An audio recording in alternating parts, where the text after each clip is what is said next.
And welcome again to Cottage Talk. I am Russ Goldman. This is our preview of Fulham's match Monday night in the West London Derby on the road against Brentford. In the next 15 to 20 minutes, I'll be sharing my thoughts on this match. It's going to be a huge test for Fulham, and I'll be going through it, like I said, in this show. As always, please do subscribe on YouTube and Apple Podcasts. It does help other Fulham supporters find us. Also, a couple topics I'll be mentioning during the show to go along with the preview.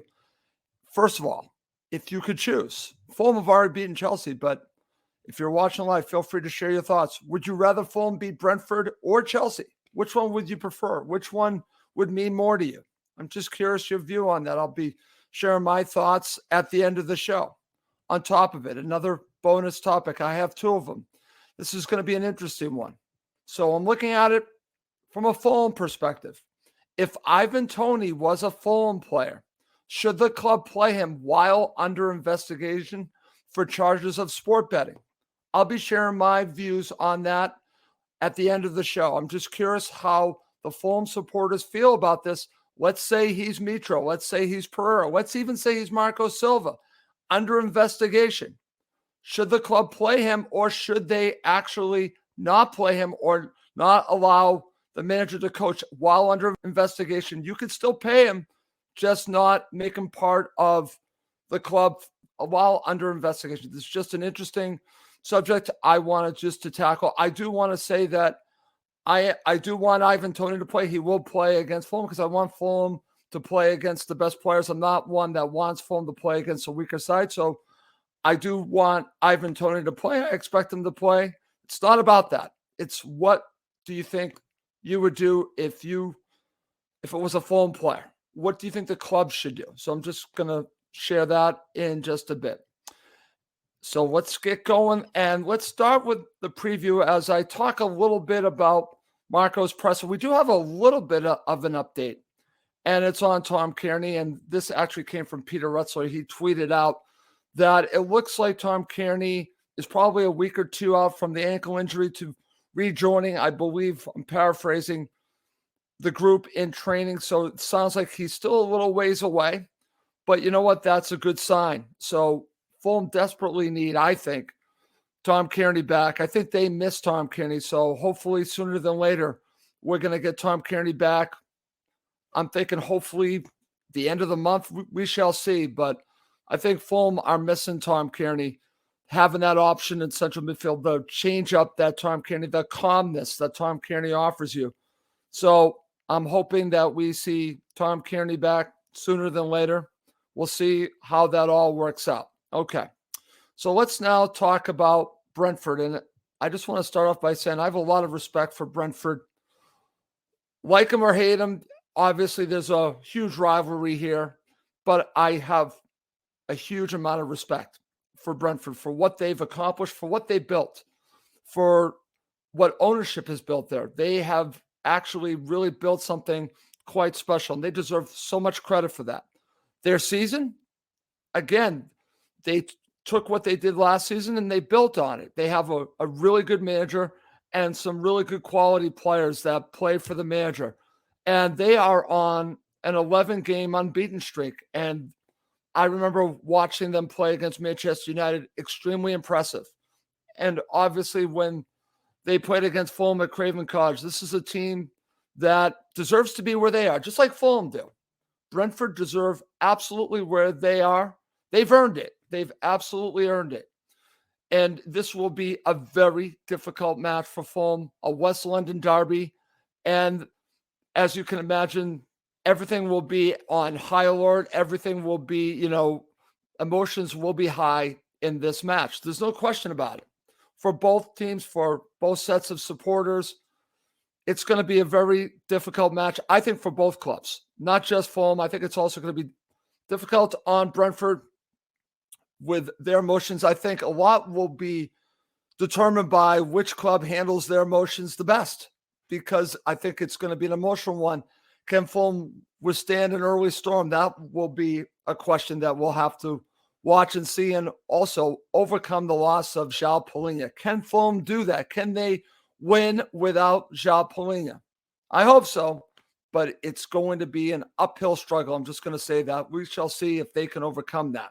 Okay, so let's move on. Let's talk about key players for Brentford. And I think you have to start with Ivan Toney. He is an exceptional striker, a very dangerous striker. But it's not just him. It's De Silva. It's the players in central midfield. There are several players there that are excellent. Beyond that, their back four is very solid. And Rico Henry is actually an exceptional player as well. So there are players that Fulham are going to have to tussle with, and they know that. But like I said, I have a lot of respect for Brentford, what they've accomplished, and they built a quality team. This is actually a team. I've talked about the other club in Fulham, and they don't play as a team. Brentford do. So that's why they deserve respect.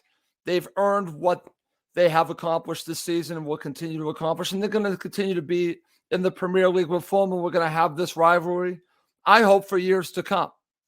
Because, like I said, I think it's good for football to have clubs like Brentford and also like Fulham in the Premier League. We have the big clubs, then you have clubs like ours. And Brentford, again, their model, the way that they built their club is something that I have a lot of respect for. I just do. It doesn't mean I like them. I don't like them. I'm a Fulham supporter, but I respect them. So just wanted to mention that. Okay. So let's get to it. Let's talk about key players for Fulham in this match. And because I think the real difficult part of this is going to be in central midfield, but I'm not going to key there. I'm going to put a key on Mitro. I think Mitro is going to be extremely important in this match because I think there's going to be a lot of pressure. They're going to need him to be the complete striker that I know that he is. Now, what's interesting is that I listened to the Besotted podcast and got their little preview. And one of the co-hosts said, well, Mitro only score goals. That's all he does for Fulham. And this person is just wrong. This person just has not watched enough Fulham to know that he is a complete striker. He does come back. He does the defensive work, and he does the link-up play. He does all of this. They need him desperately to do that in this match. Absolutely. He needs to be heavily involved early and often, setting up his teammates, but also relieving that pressure. Mitro needs to be involved, and I believe he will. He's a massive key player in this match for me. I could focus on Sasa Lukic and Reed as well, but I think that's easy. For me, it really is about Mitro. On top of that, I will talk about the partnership of Diop and Reem. I think they got their hands full with Ivan Toney. So for me, they're going to be very important as well. So there are a lot of key players here for Fulham. Without Polina, everyone has to step up. Next man up. That's Sasa Lukic. Next man up. I don't know if he's going to be doing his job. I think it's going to be Harrison Reed, or as Ash said on the last episode, maybe they're going to be taking their turns. Who knows? But someone needs to step up for the loss of Polina, because that, to me, is a huge loss.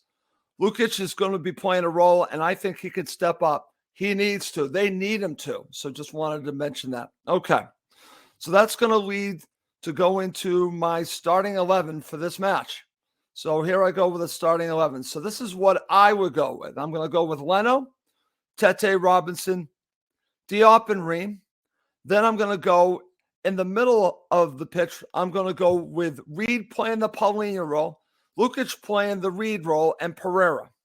On the left, I'm going with Willian. People might disagree with me on this one. On the right, I'm going with Bobby Decordova-Reid and Mitro up front. I'm thinking Manor Solomon could be very valuable in this match. I wouldn't be shocked to see him come off the bench at halftime. That's what I would do. I would not start Manor Solomon in this match. I would start Willian and then Bobby Decordova-Reid on the other side. I think Bobby Decordova-Reid could be very valuable in this match. I think they need him not just for going forward, but for his defensive abilities. He's a player that I think could be a difference maker in this match. So I also should have mentioned him as a potential key player. That's my starting 11. Okay. Well, coming up next to end this quick show, I'm going to share my prediction and also have a couple bonus topics to go through. Okay, before I finish up with predictions, and if you have a prediction, please feel free to share it for the show. Please feel free to. I would definitely will share it in the show. So here we go. So here is a bonus topic I want to talk a little bit about. And if you're watching live, feel free to share your thoughts on. As I mentioned at the top of the show, if Ivan Toney was a Fulham player, should the club play him while under investigation for charges of sport betting? And this is just my thoughts on this. If he was Mitro, Pereira, even if he was Marco Silva, I would not allow him to be playing with Fulham or coaching Fulham. I would pay him while the investigation was going on, but I would not play this player. That's just how I feel about it. I know the argument is, well, you got to play your best players, but I'm just saying this is what I would do. I feel that the club has a way to look at this, and you could say it's a moral obligation. That's just how I feel about it, that these players are role models along with a coach. I think you set an example by not playing or coaching if a player or coach is under investigation, like sport betting. This is a serious thing, especially over here. Sport betting players are not allowed to bet on sports because they can affect the outcome of not just a match, but other matches and games. It's serious. So for me, a Fulham player should not play while under investigation for sport betting. That's just how I feel about it. I don't know how others feel about it. That's just what I would do. And I just want to say, in the situation with Toney, that's a situation for Brentford to deal with. They've made their decision on that. That's fine. I'm just telling you how I feel. If the shoe was on the other foot and it was a Fulham player, I would not want that player to play. And I would also look at this if he was facing a long ban. Well, then you can make the argument that you actually suspended him already, so maybe you would get leniency with that ban. Maybe you could say matches already served under a ban would actually help with that ban. So that's also something to consider. But for me, if this was a Fulham player, I wouldn't play him. I know people are going to disagree with me on that. It's not all about winning for me. It's about also doing the right thing. That's just how I feel on that. Others can feel differently. That's just where I'm coming from on it. The other thing, if I'm being honest with you, if I had a choice between beating Brentford and beating Chelsea, I'm actually going to say I'd rather beat Brentford because I see them as a closer rival to Fulham. Chelsea is going to be a top 4, top 6 club moving forward. And for me, I do like the rivalry between us and Brentford. I'll never forget winning the playoff final. That is a moment that will always be in my mind. So for me, it's Brentford, but I know others might say Chelsea. Okay. Well, before I end the show with predictions, I'm just going to share some of the comments I'm getting, and let's see what we got. See, Stephen Murray says, beat Chelsea. This is from my friend Gary D. It says, hi, Russ. Hope all is well. Think tomorrow night Harrison Reed will go back into Paulinho role. Lukic will be more advanced. Lukic play this role for Torino. Thank you about that, Gary. And then he also shares, Fulham are more than capable of getting a result tomorrow evening. I agree with you. I totally agree with you. Billy C is actually going for a 3-3. I go, boy, that'd be quite the result, my friend. And then Stephen Murray says, Fulham to win 2-0, Mitro brace, Mitro back on fire. Well, I hope Mitro's on fire. I absolutely do. Thank you, everyone, for your comments, but I'm going to finish up with my prediction. And it's not going to be one that I think people are going to like. I'm actually going with Brentford in this match. I got to be honest with you. I think the loss of Paulina is going to leave a hole here, and I think that Fulham can overcome it. But if I'm thinking about this, I'm going to go with Brentford winning 1-0. And boy, do I hope I'm wrong. But I'm just being honest. This is how I feel going into this match. I can't always pick Fulham to win. So I am picking Brentford to win 1-0. That's my thoughts on that. Okay. Well, listen, thank you as always for watching and listening to Cottage Talk. Please do subscribe on YouTube and Apple Podcasts. It does help other Fulham supporters find us. Do want to mention we will have an episode of Cottage Talk full-time shortly after the match ends. Yanis Aeneas will be joining me. It should be a lot of fun. Hopefully, we'll have something positive to talk about. Hopefully, I'll be wrong because I want to be wrong. Trust me, I want to be wrong about this match. I want Fulham to win in the worst possible way. That's going to do it for this episode. My name is Russ Goldman. Thank you as always for watching and listening to Cottage Talk, now part of the talkSPORT Fan Network.